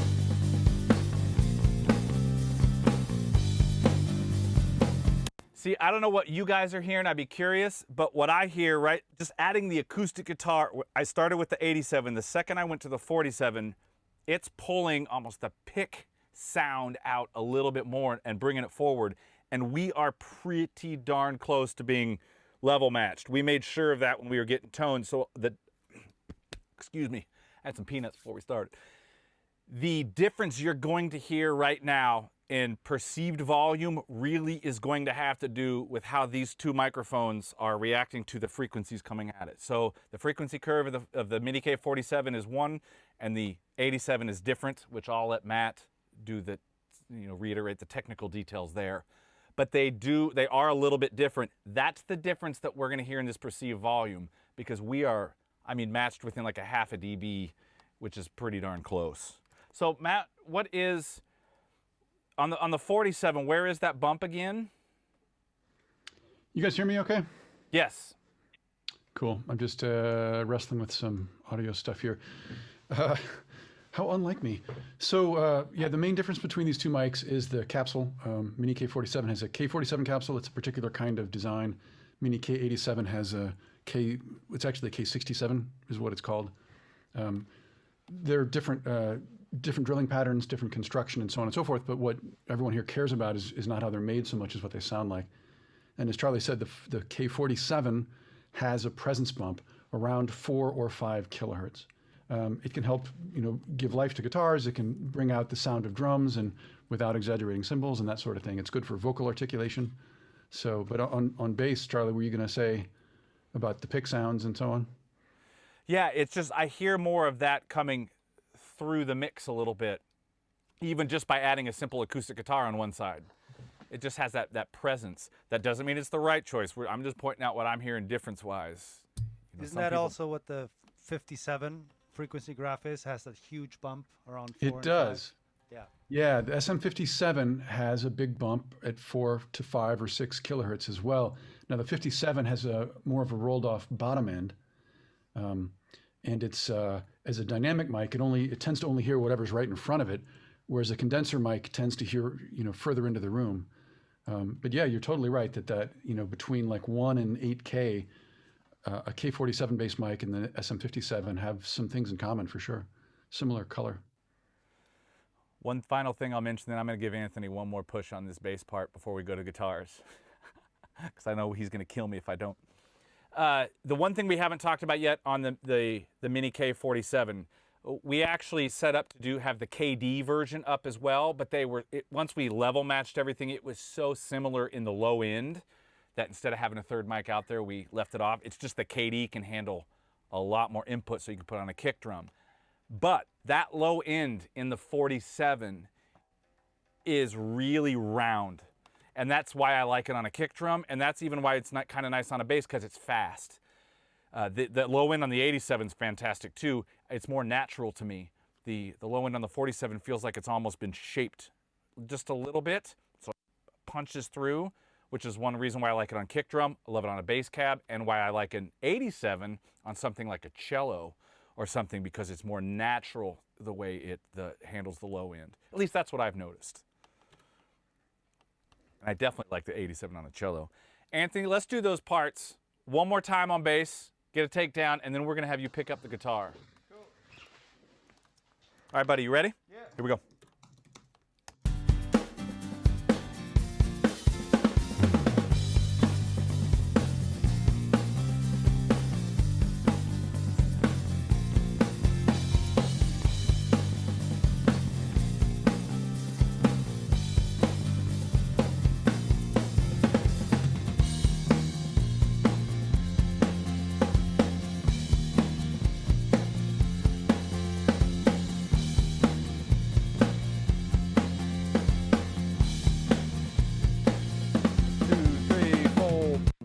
Boom. All right, there we go.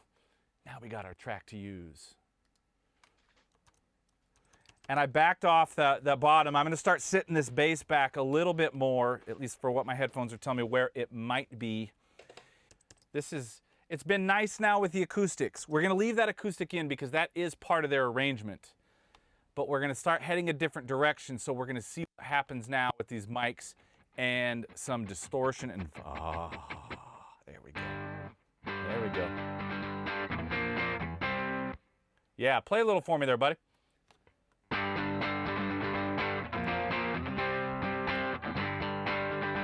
This is the 87.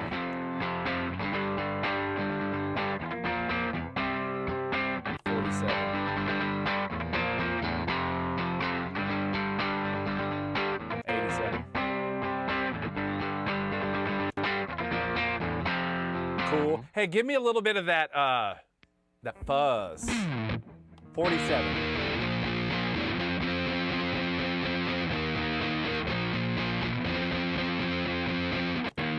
87.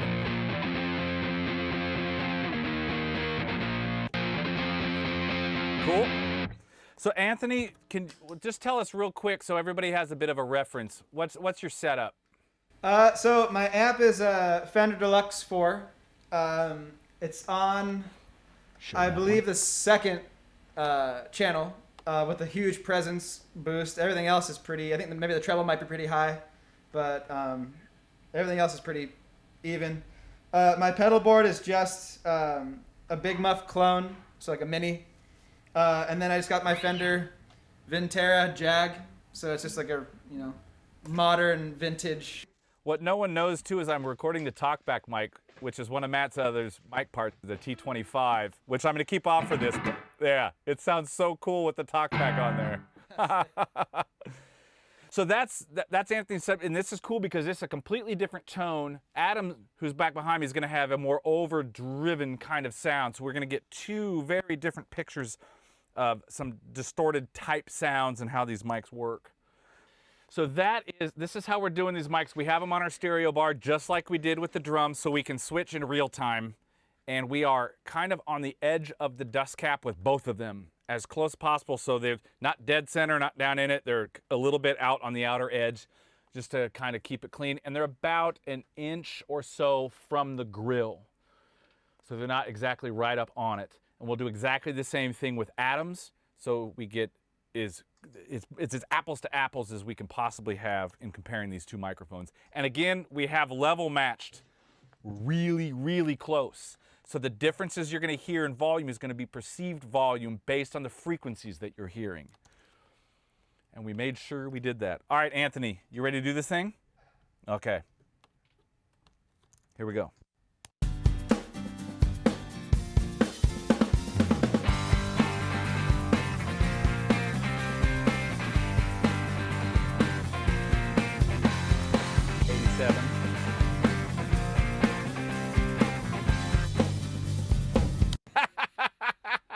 The red light went on and we're live. And I panicked, And he panicked. I was like, wait, I don't play guitar. That's all right. Neither do I. You play better than I do. So let's try it again. Here we go. Yeah. So just so you guys know, for the bass, I'm leaving the 47 on right now. Here we go.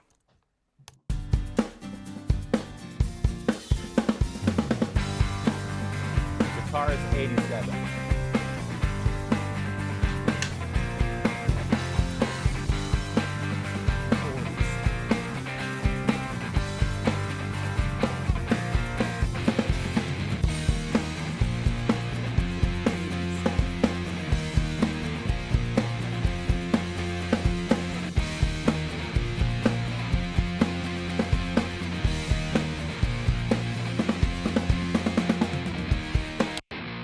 Nice.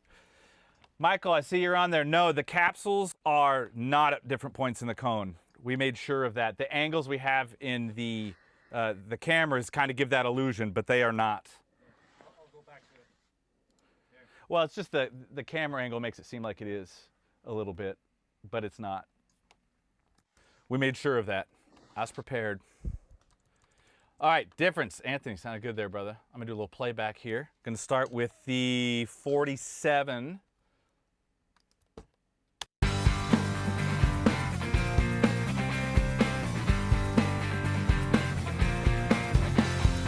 '87.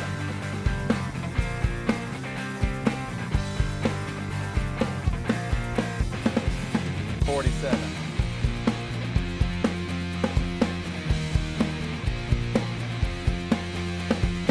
'87.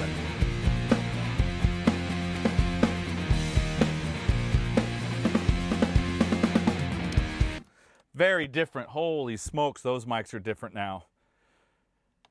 You've got the 47 is really, that thing jumps out at you. The 87 is a little bit, I want to use, it's kind of darker. It's a little bit fatter sounding. Again, all this stuff is just, these are tools. I mean, I don't want to sell you on one idea being better or worse. It's all depends on, one, what you're recording, what your preferences are, you know, what your personal aesthetics are with sound, or what the song needs. You know, you may need a guitar that cuts. I need to get that through. EQ's not quite doing it for you. You pick a different microphone, like the 47 BAM, it jumps out. You maybe have a shrill guitar sound and you're not quite getting what you want. You put the 87 on it, kind of smooths things out a little bit. And you start using the mics almost as a EQ choice. So now I've moved over to Adam's rig. I made sure I have the mics placed. Adam, play for me a little bit.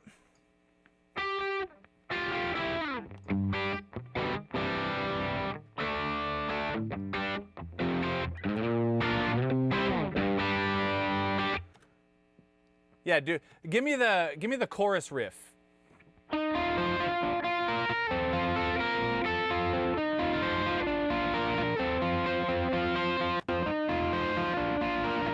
87.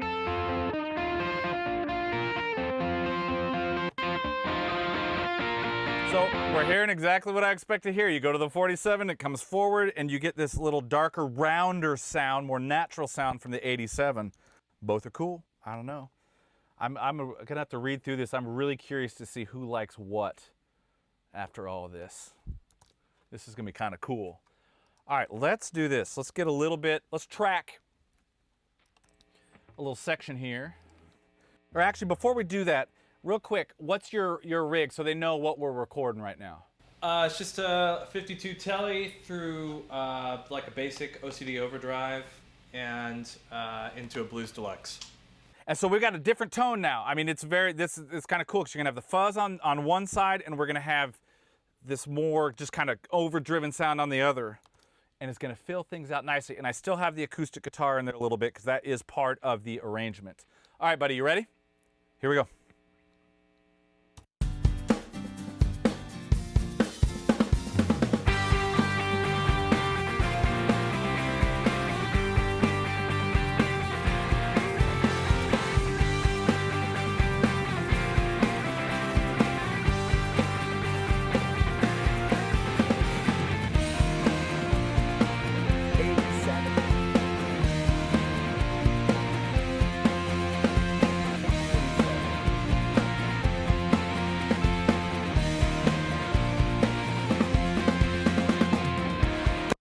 Nice. Man, these tones blend well.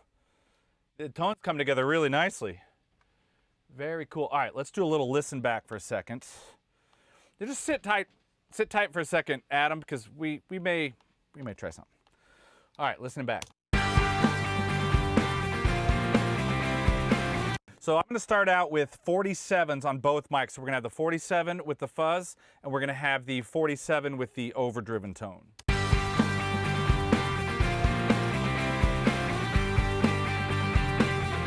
Switch it.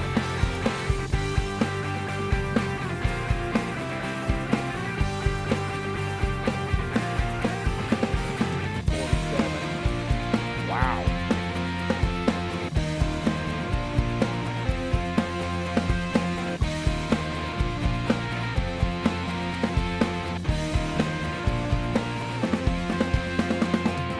Boom. You can entirely change the vibe of the tune literally just by switching those mics. I mean, listen to this. Starting with the 87.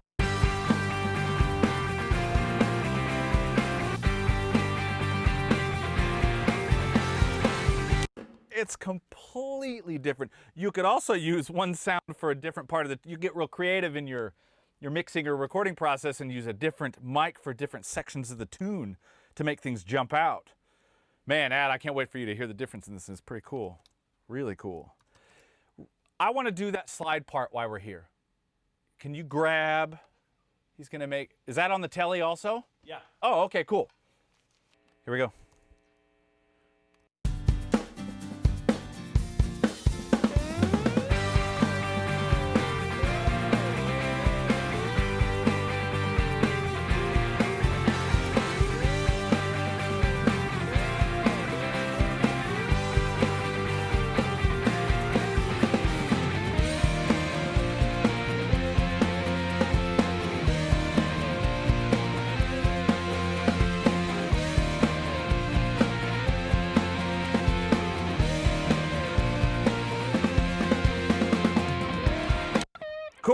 Cool.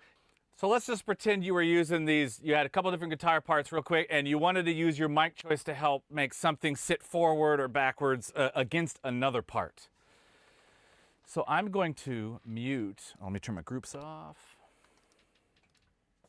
I'm going to leave the slide with the 47. And I am going to have the rhythm. So I've got Adam's rhythm on the right, the 87. I have Adam's slide guitar with the 47, and we'll leave Anthony on the other side with the 47. I'm going to mute Anthony just so you know the reference of what I'm doing on the right side.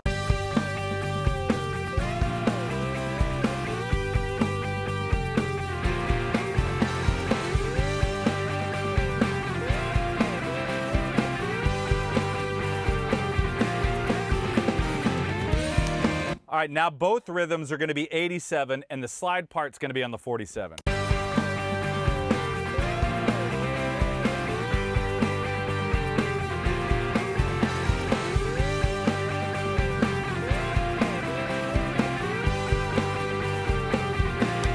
Or we could flip our slide. Let me make sure I got the right tracks going. Let's go slide on the 87, rhythm, Adam's rhythm on the 47.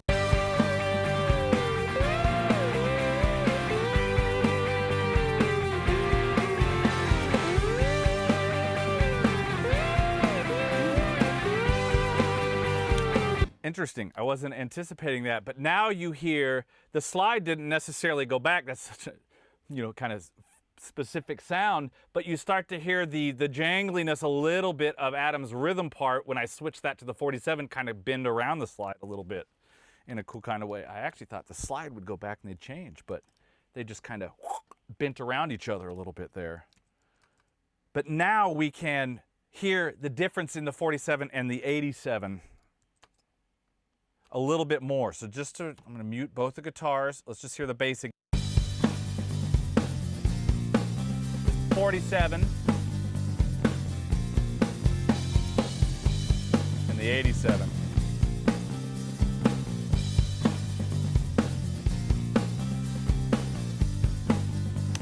You can hear they both emphasize two different places. So now let's turn, I'm going to go 87 for both rhythm guitar parts.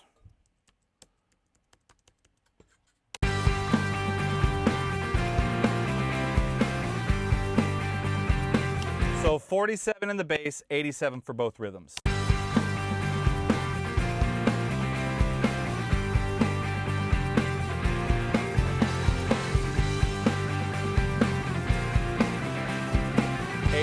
Bass.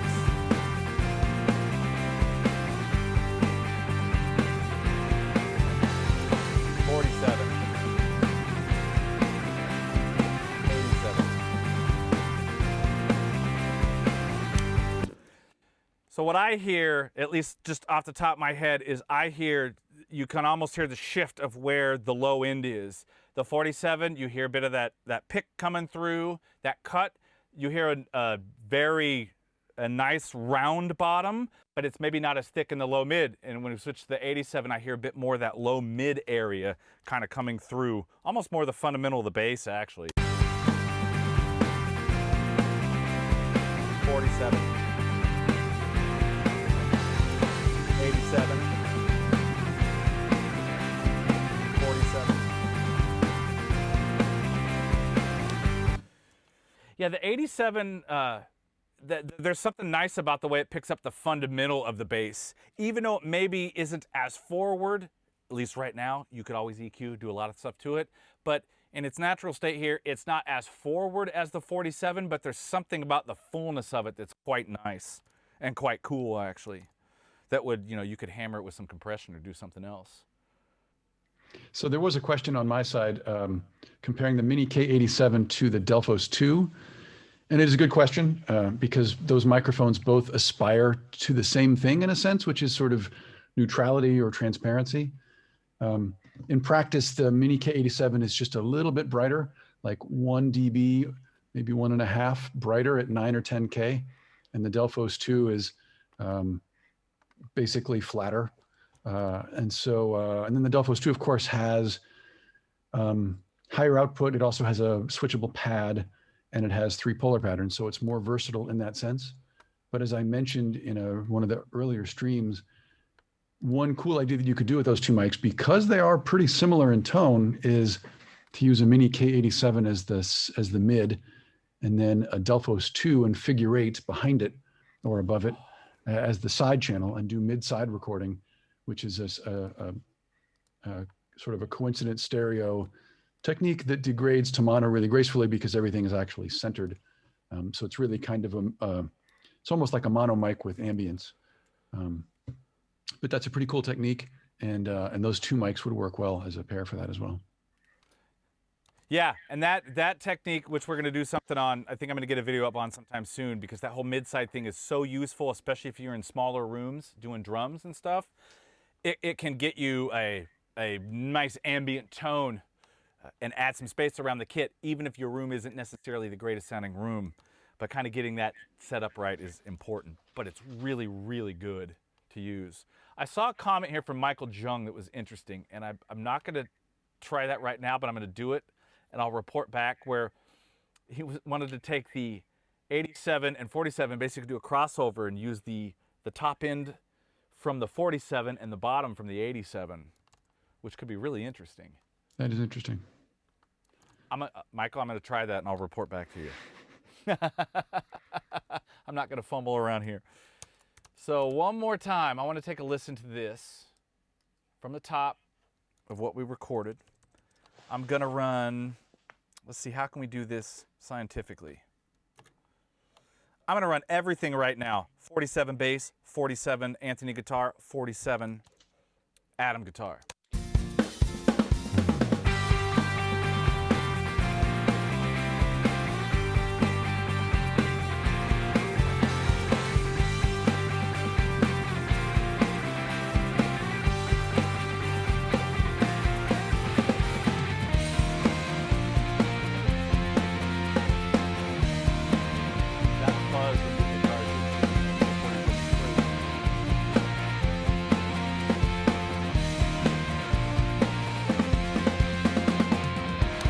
Oh man, I was turning around to Anthony, when the fuzz guitar kicks in with that 47, man, just like it's getting punched in the face with Mike Tyson. It just hits you. All right, let's go 87 on everything and see what this feels like.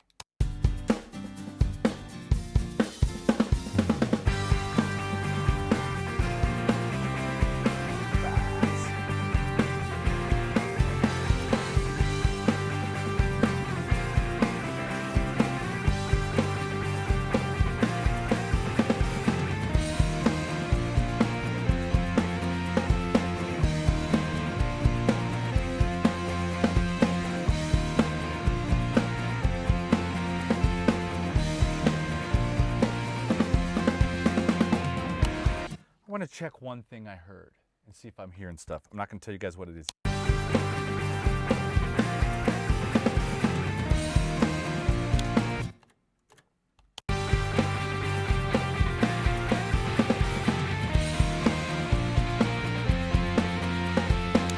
Okay, interesting.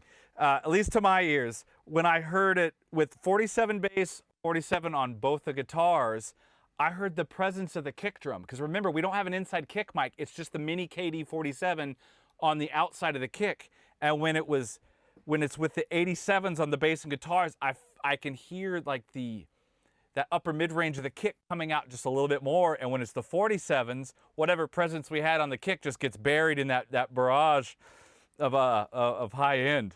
Interesting. I didn't notice that the first time around. But that's cool. That's cool. So 2 very different tones. You got big and fat with the 87. You got aggressive and in your face with the 47. You can mix and match and create some really cool tones that way. Yeah, this has been really great. And thank you to the people who have tuned in and watched. I know a lot of folks have come and seen all 3 episodes. Really appreciate the comments in the chat. I got good feedback via email, and I do appreciate everyone's attention on all this stuff, because it's been good for us to put this together and demonstrate these and see how they're working in the real world and make some new friends and acquaintances as well. So yeah, yes, we'll have a music video and of this song that Iron Point's been doing. I think we're going to do downloadable stems. Yeah. All right, you guys. Thank Right on. you. Matt, you rock. Thanks again. Iron Point, you guys rock. Ernesto, you rock. I'm the loud guy that's always yelling at you, but I really appreciate you all being here. Be safe, and we will all see you soon. Right on. Thanks, everybody. See you.